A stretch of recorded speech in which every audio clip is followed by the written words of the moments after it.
नमस्कार from Miami.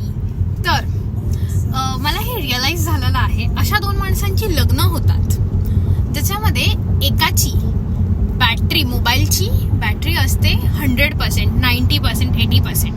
म्हणजे तो 50च्या खाली जाऊनच देत नाही. ठीक आहे, 50 झाली तरी चार्जिंगला लावतात. आणि एकाची बॅटरी असते 3%, 2%, आणि ते बोलत असतात फोनवरती. त्यांना रिअलाइजच होत नाही ती गोष्ट. फोन स्विच ऑफ झाल्यावरती चार्जिंगला लावायला येणार. आणि अशा दोन माणसाचं लग्न होतं. ते निभावतात आयुष्यभर.